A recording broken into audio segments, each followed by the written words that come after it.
Welcome to Below the Line, where we talk about working in Hollywood from the crew perspective. My name is Skid.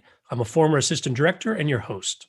Today, we're talking about Big Trouble in Little China, the 1986 film directed by John Carpenter and starring Kurt Russell. Kurt Russell plays Jack Burton, a swaggering truck driver who, while helping to rescue his best friend's fiancée, becomes embroiled in a mystical battle beneath the streets of San Francisco's Chinatown. If the film is new to you, that might seem like a lot to unpack. But when you're trying to describe a fantasy, martial arts, action comedy mashup, that's what you get. At Rotten Tomatoes, the tomato meter scores 78%, and the critics' consensus reads, brimming with energy and packed with humor, Big Trouble in Little China distills kung fu B movies as affectionately as it subverts them. The film did not perform well commercially when initially released, but it's since become a cult classic. It's a favorite of mine, and if you haven't seen it, not only should you rectify that oversight immediately, but consider this a spoiler warning. My guest today is the film's director of photography, Dean Cundey. Dean, your cinematography resume includes Jurassic Park, Back to the Future, and Who Framed Roger Rabbit. Most important to our purposes, you shot 5 of John Carpenter's films. Welcome back to Below the Line. Well, thanks, Skid. It's great to be here and share some of my memories, I guess you're going to call them. Well, Dean, when you visited with us last year, and what a long, strange trip it's been, it was for 2 episodes about John Carpenter's The Thing. And we teased that this was an episode I wanted to do, and I really appreciate you coming back. For listeners, it's not necessary to have heard those episodes for today's discussion, but there are some through threads we're going to revisit. Dean, let's start with your collaboration with John Carpenter. Last time you mentioned that producer Deborah Hill had introduced you for the film Halloween in 1978. That's correct.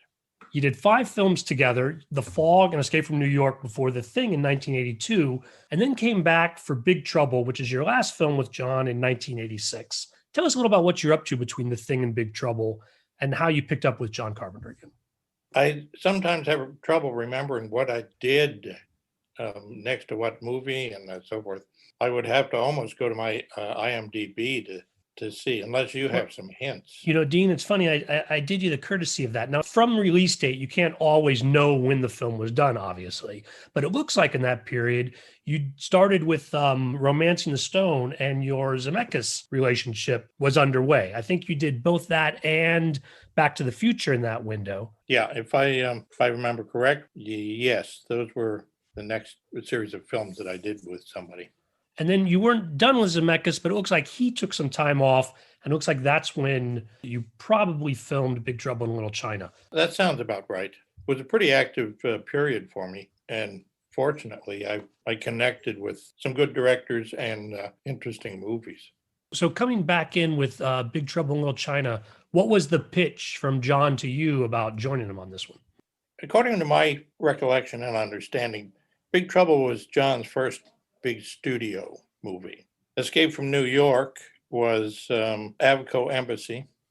The Thing, I guess, would be considered a big studio movie because it was Universal. But there was a great deal of sort of independence. There was a difference between, I think, Universal's approach to it and Fox, 20th Century Fox's approach to Big Trouble. You know, so we really, with The Thing, enjoyed a lot of our own sort of independence. And it was my first major studio film also, each one before being an escalated independent film. But The Thing, I think, was a transitional period between all of the indie films and then Big Trouble. We really enjoyed the ability to just be creative on our own terms, you might say.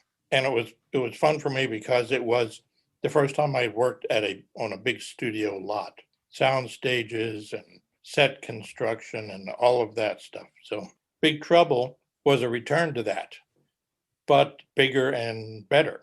The set construction, the studio facilities, all of that were definitely a major studio. And while I was not directly involved with the studio's involvement, I sensed that John was being watched and given a lot of suggestions, if you can see my air quotes, about how to make the movie and what they were expecting and what they wanted out of it and so forth. So I think it became one of those things that was the antithesis of what we had done. I mean, you look at Halloween, somebody said, here's 250,000, just make a good movie, and went away. And so we got spoiled with the ability to do our own movie. Big Trouble, I think, was different for John because there was an awful lot more watching and involvement by the studio and the executives, and watching dailies and making suggestions. And I know that there was a tremendous amount of big studio from the standpoint of production design and sets. It was the most elaborate construction that I had worked on. If you look at it, it's really impressive the amount of stuff that John Lloyd, the production designer, did, because there's nothing in the frame ever that wasn't designed and built. A tremendous amount of handwork on tunnels and Chinese rooms, and even the restaurant and the sequence at the market at the beginning at night in the rain, and carefully constructed and thought out. And to me, that was very impressive and a great delight to be working in a mode that hadn't really been that done by me, but also by films for quite a while. I mean, it harkened back to the days of the 30s and 40s, where everything that you saw was on a studio stage. Everything was built in those days. Well, for Big Trouble in Little China, it was the same thing. Everything you see in the film was designed and built and painted and lit and so forth, all for mood and style. I feel sometimes when I'm watching a film that relies on the backlots, and this may be because I spent quite a bit of my career at Warner Brothers, when I see one of those corners, sometimes I recognize it. This is, I think, the opposite, where so much effort and detail has gone into these scenes that you're never distracted by the sense that it's been placed there, that it feels like it's exterior and on location, even though, as you described, they've built this massive set for you guys at 20th Century Fox. Yeah, I have to say, John Lloyd was the best production designer I had worked with, certainly up to that point. But as I look back, probably one of the best that I've worked with, because not that I haven't worked with creative guys, but so much of what you do now is adapting and shooting in real locations, and you shoot what you're given.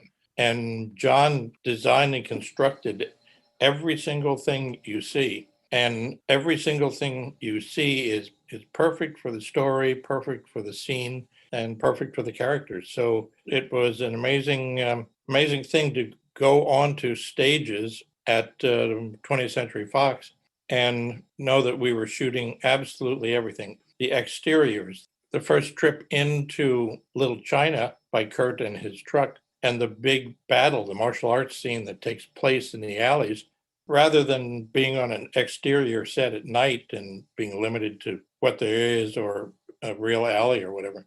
An entire stage was filled with kind of twisty, turny alleys and back doors. And I remember covering the top of the entire set, which was the entire stage, with a white silk and putting lights above it so that there was a soft, even, mysterious kind of light. And we were able to shoot any direction on this amazing set that introduces you to the world of Big Trouble and to Kurt's newfound adventure. Dean, talking about that world, I want to go a little deeper into the work that you brought as the director of photography for the look and theme of what this film was going to be. What I noticed recently in rewatching it was there's a lot of moments where these very complicated action scenes are marked by humor. Well, I love humor. I love comedy. I love doing films that tickle your funny bone. So this was such a great combination. I think that it was a little surprising that the film was not more successful, although I think it was ahead of its time. Now we look at all of these superhero films and action adventure comedies, and say, well, yes, they're successful because the audience has caught up. And Big Trouble was like one of the first ones. I've worked on a few of those that were first forays into a particular genre.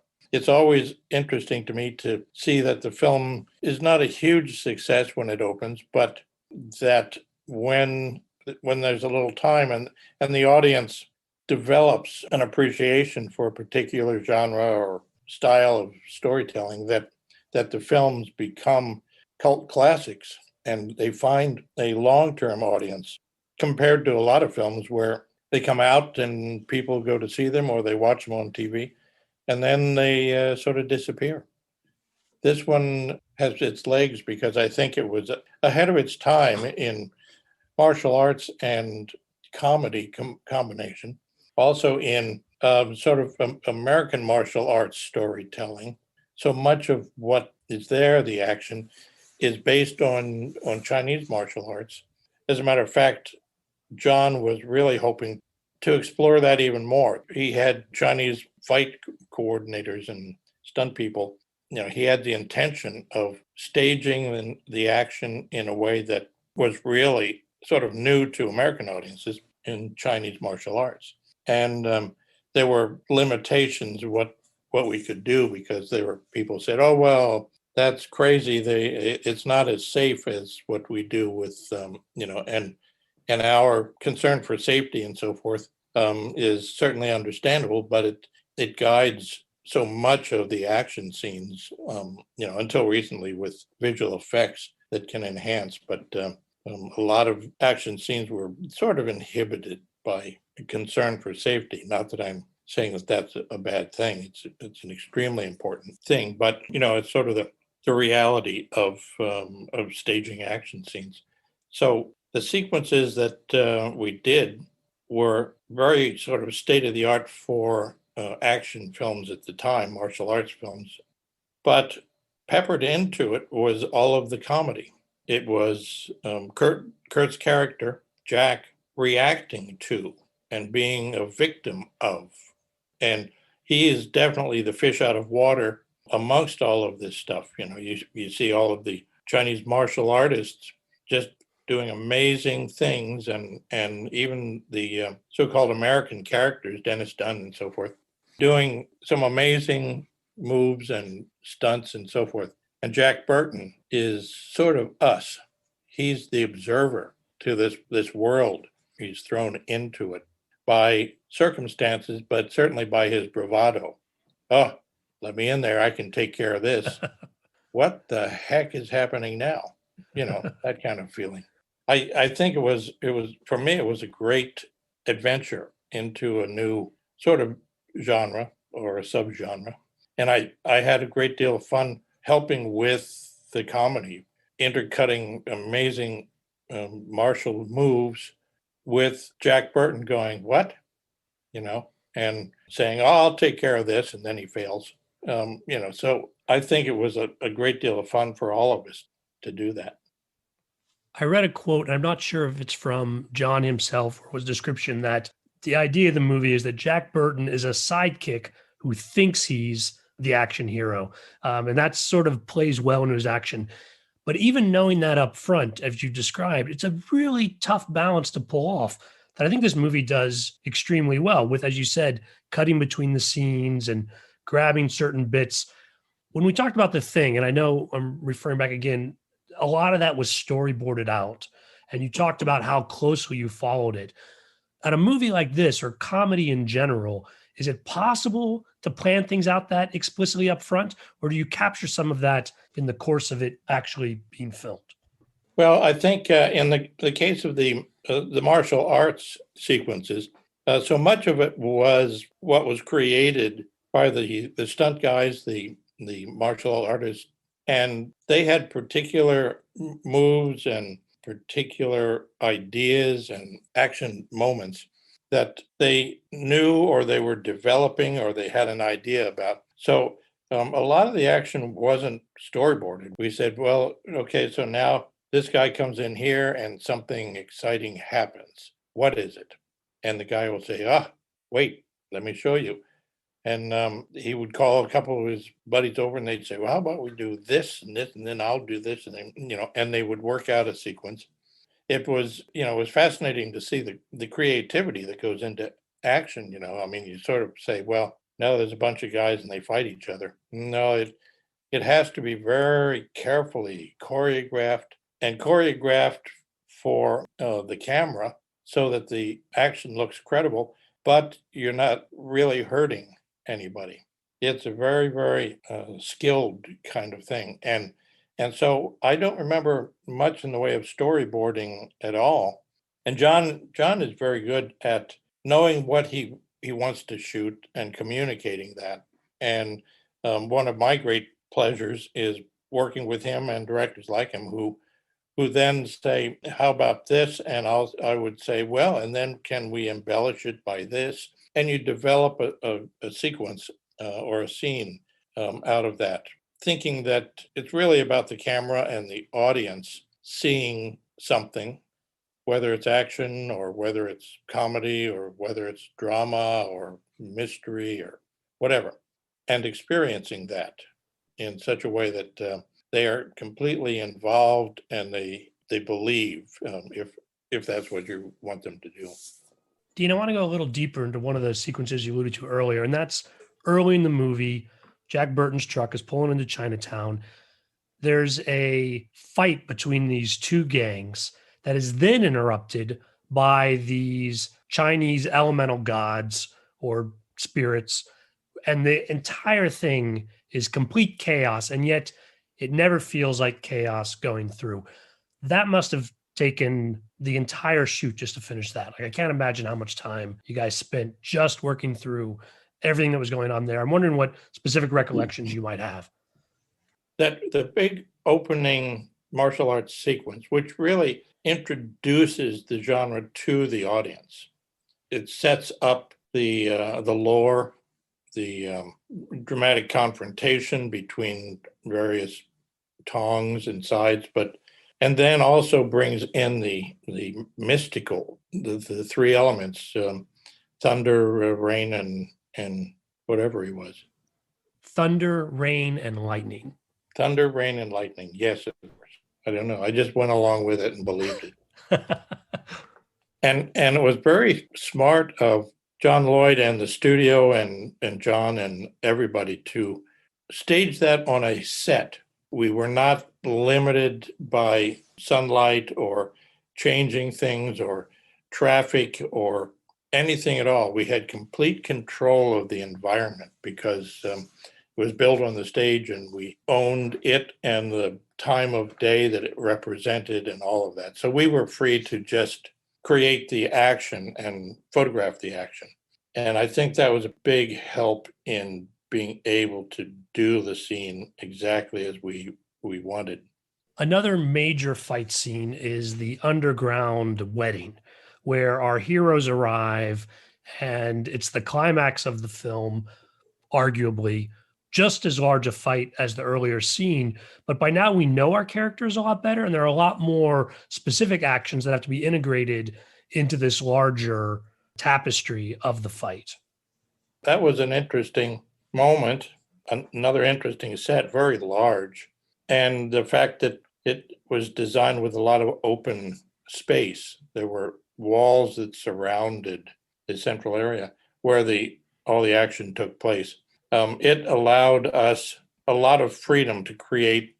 The fact that it was on a stage with permanent beams and ceiling meant that they could fly guys on wires. We had trampolines, we had all kinds of, help in creating this fantastical sequence. And I think it was great because it was not just some guys trying to hit each other and kick each other, but it was flying through the air and magical rays and all kinds of other action aspects and elements that kept you involved in guessing what was going to happen next. And I think that the opening sequence in the alleys in Chinatown were based on reality, you might say. And you you open it up and you lead the audience into this world of very skilled martial artists who are fighting against each other for we don't care what,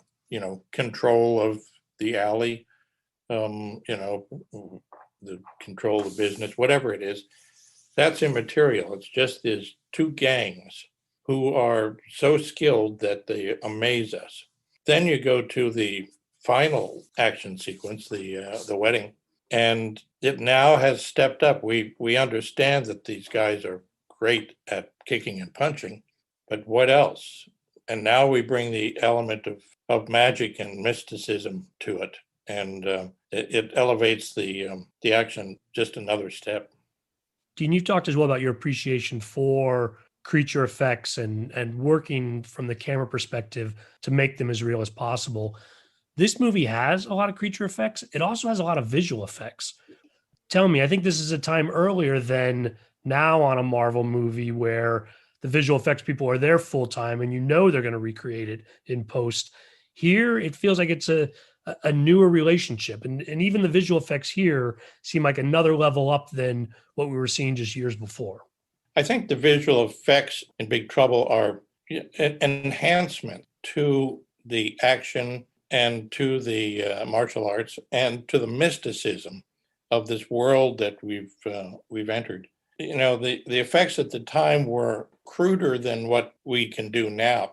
Computers have made it almost limitless as far as what you can imagine and execute in a way that is either believable or fantastic or whatever you're trying for. In those days, the visual effects were, I hate to say cruder, but they're more intricate and harder to pull off realistically. As I watched the film, the creatures, for instance, now would probably be computer-generated creatures with completely different sort of characteristics and a different look. The ones that were done for Big Trouble were sort of, you might say, conventional but really good creatures of the time. Rubber with articulated parts and puppeteering by people, and I think that as I watched it, I was appreciative of the fact that they were inhibited by the technology and so forth at the time when they were making them, but did an amazing job in creating the creatures and taking the action a step further than had been previously possible. Dean, while we're talking about the fight scenes, there's another one, not as large, not as many people, but where the women have been chained up. There's this bridge fight as some of our heroes go in to rescue them. That itself looked really complicated. It's elevated. There's a lot of jumping around. I'm curious if there were any specific challenges on that scene that you recall. The sequence that you're talking about, which takes place on the bridge in a presumably abandoned factory, that was very challenging, very ingenious, because by adding an element of restriction to what the characters can do, and again what the stunt guys can do, adds a completely interesting twist to the action. And the fact that Jack Burton, uses the pipe shuttling himself along, added a very interesting element to the sequence. It was a lot of fun trying to accomplish what we had to do there. Every time you see something impossible as far as an environment, we also had to get a camera somewhere. Sometimes that's more complex than any of the action. But if it's been carefully thought out, where the camera goes is almost self-explanatory for shooting the scene, because it's been carefully considered for how to capture the action.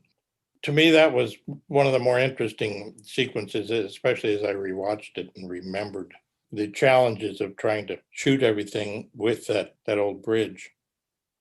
It also occurs to me that there would be similar challenges with the water work in this film. The underwater work was very interesting to me because I had not done a lot of it.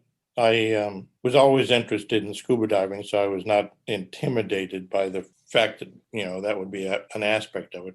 And the sets were very well designed, once again, by John Lloyd. The sequence where the water is filling up the chamber that they're in, It was actually a chamber that sat over top of a big pool of water, a tank at Fox, and was being lowered in with the camera attached to it. So it looked like the water was coming up, but in fact, the set was being lowered into a tank of water. When the two of them are in the elevator and they think they're going down, but then it stops and the water starts Exactly. coming in, they're actually being lowered. Exactly. It was a lot of fun to do that. To how do you light that? I used a lot of light that came through the floor, through the vents on the floor, things like that that made the water work very intriguing for me. And having them swim through the pipe into the tunnel, getting a camera in near the water but not wet. It was a lot of shooting and techniques and styles that I had almost forgotten until I rewatched it recently and said, oh, yeah, boy, we did a lot of stuff, didn't we? It was very fun to rewatch and remember the things we did to make the film special. Yeah, because in 1986, you're not taking a little GoPro and attaching it to the wall. When they're coming up out of the water and then this constant flow of actors, one after the next, is swimming by. Also, a very funny scene, mind you, but looks like it's difficult to pull off. Water work in general is complicated because you're dealing not only with the actors in action and stuff that the audience sees, but you're dealing with the mechanics and the technicalities of shooting in water. Is the camera encased in an underwater box, as it was when they were underwater with all the skeletons and everything? Or is it just carefully sort of waterproof, but kept above the surface of the water because that gives you a cleaner, sharper image? And so the tunnel sequence, for instance, was done with a camera that, was sort of hung over the water. We've been talking about how complicated some of these scenes are.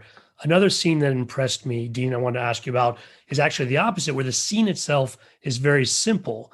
And that's towards the end of the movie, after we've had the large fight at the wedding.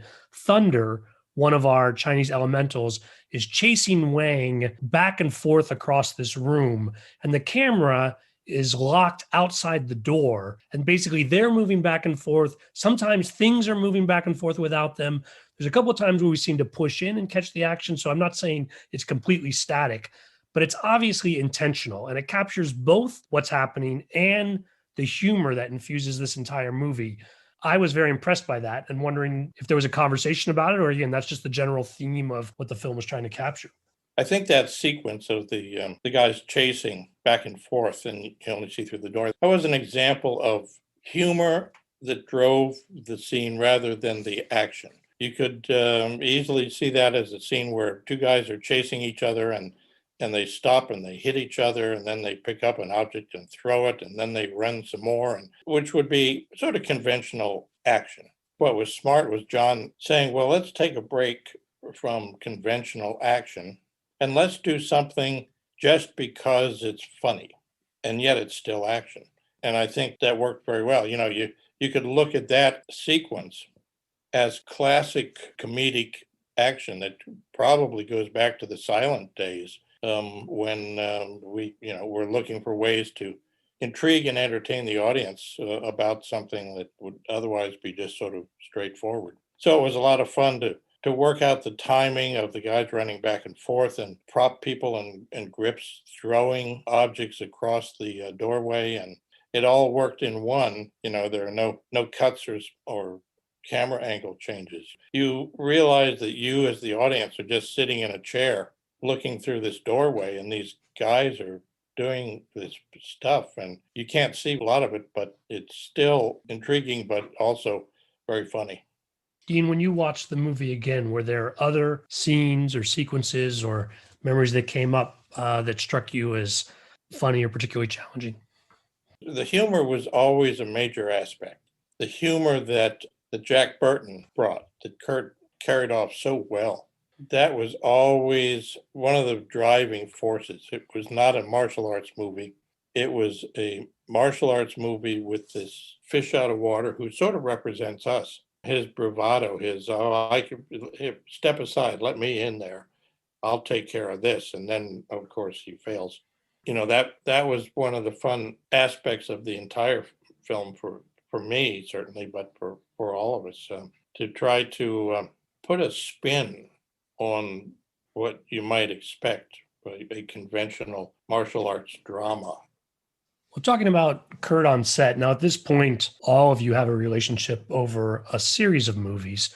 And we're talking about working on some very fun stuff. But as we mentioned earlier, the studio had a lot of suggestions. And I feel like in what I've read about the film and some John Carpenter quotes about the movie, that pressure was present during filming. We've got two forces here, potentially at loggerheads, and I'm interested in how that played out on set. Well, I have to say, I was fortunately kind of insulated from all of the behind the scenes stuff. I would hear a story about the studio wanted this or they didn't understand that, but I was sort of an observer and wasn't thrown right into the middle of it.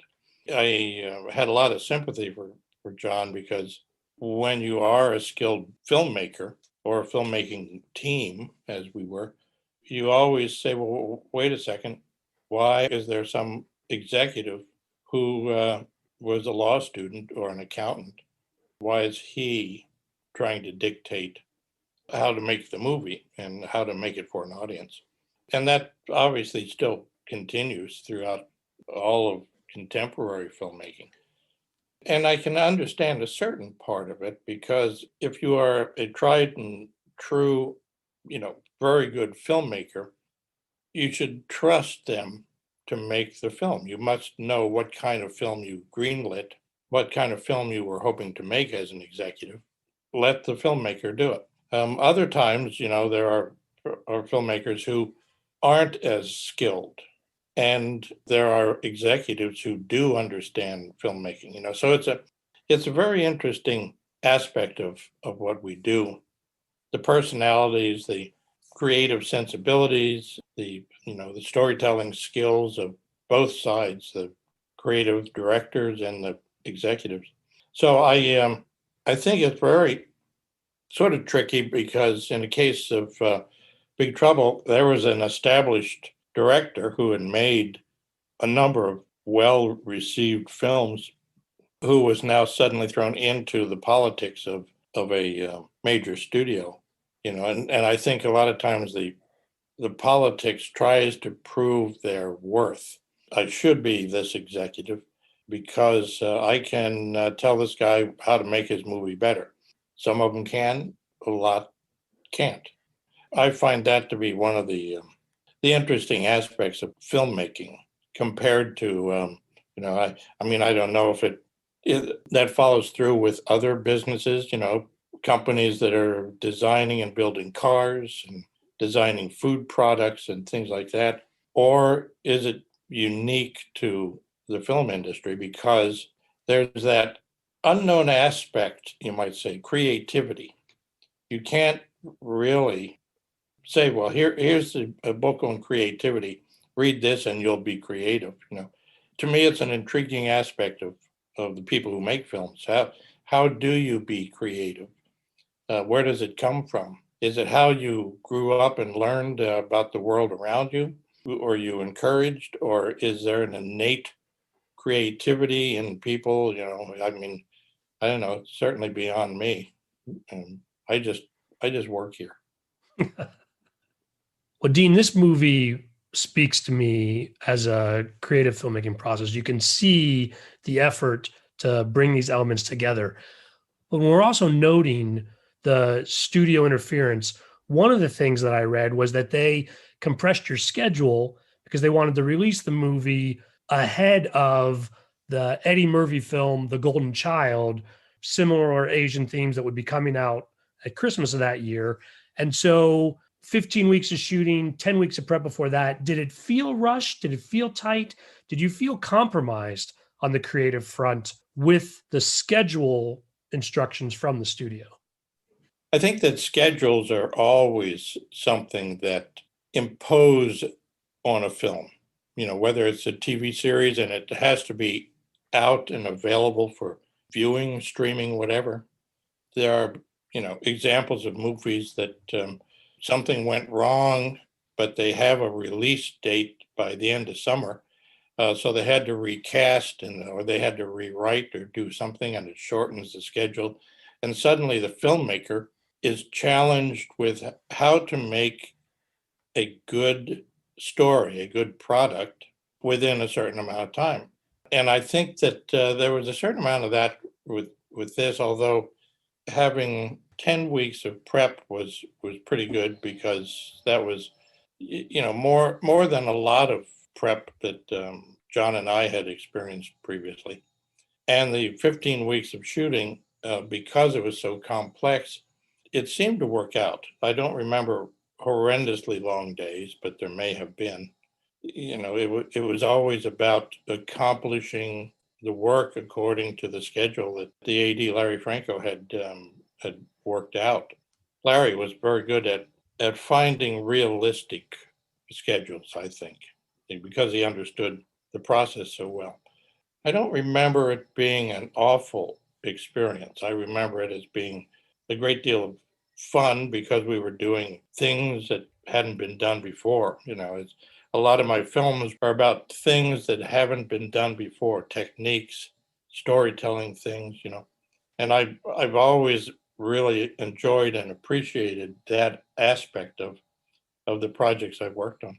And Big Trouble was, you know, you look at one of those films now, like Big Trouble, and say, well, yeah, I see there was like martial arts and there was stuff and things happened, and there was flashes of light and lightning, and we're so used to seeing stuff that's a great deal more than that now in commercials, let alone major feature films, that it's always rewarding when an audience looks at a film again, like Big Trouble, like Back to the Future and Jurassic Park and all of those films, and appreciates the work that went into it, the creativity. And I think it's also something for the filmmakers to be proud of, in that the film that they made wasn't out for just the summer and disappeared, but it has a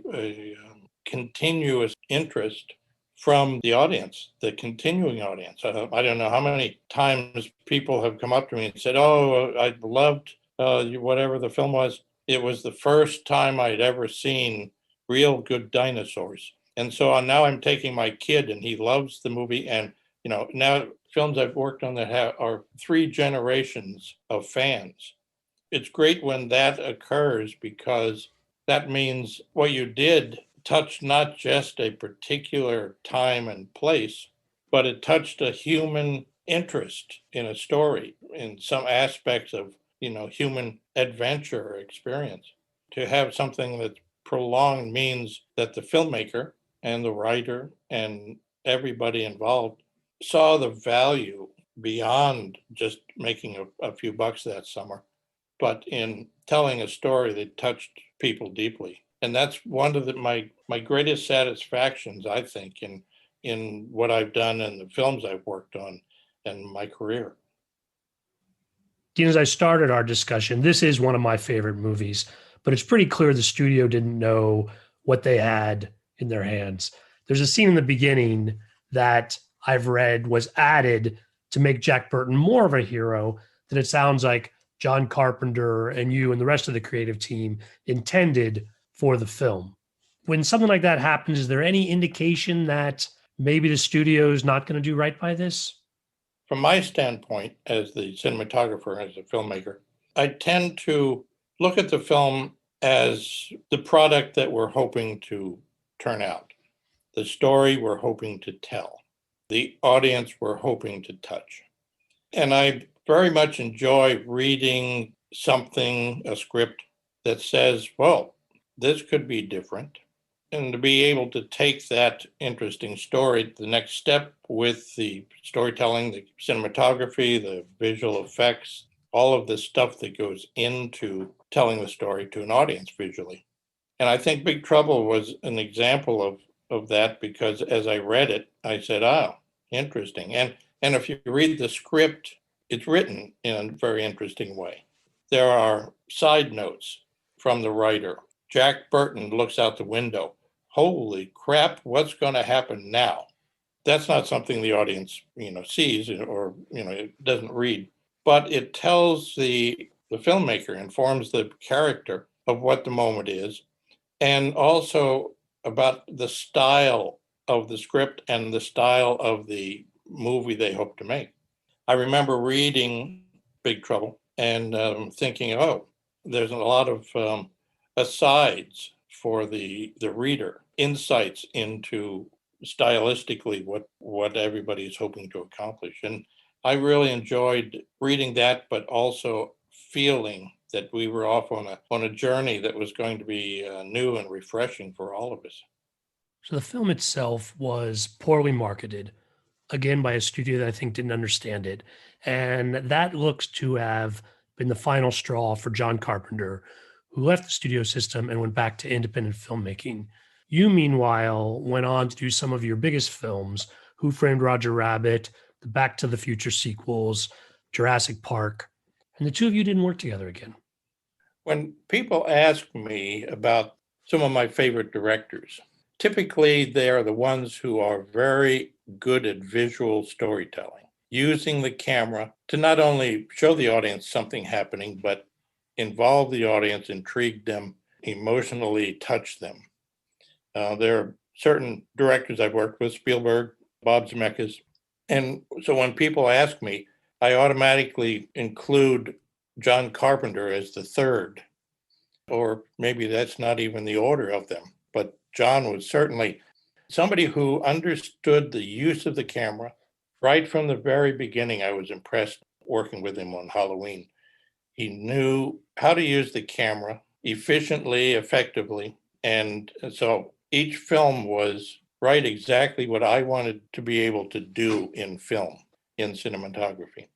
I think I learned a great deal from John and my, relationship, how to, use the camera all the way through The Thing, and Escape from New York was very much a visual experience.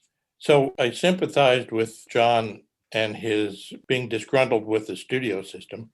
I am periodically frustrated myself when they say, oh, no, no, no, you can't have those big lights. And you know that that's what you need to create the mood for that particular scene or shot. So you kind of learn to work around that.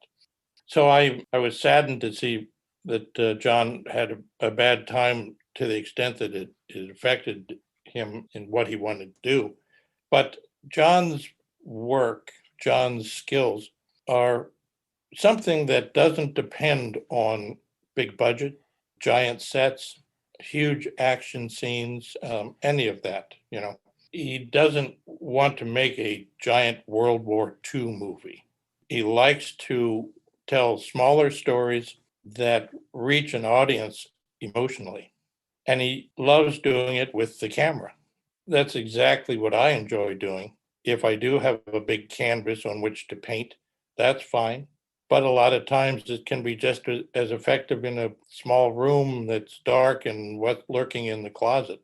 I think that in John's case, he probably said, well, he wanted to be a visual storyteller and emotional storyteller, and didn't want all of this intrusion of politics and giant sets and second guessing, and you need more close-ups and that kind of thing. I actually worked on a movie where the producer said, these shots are really effective, and they were funny, but I come from television and we need close-ups because there was this impression that a wide shot on television, the audience would get lost or something.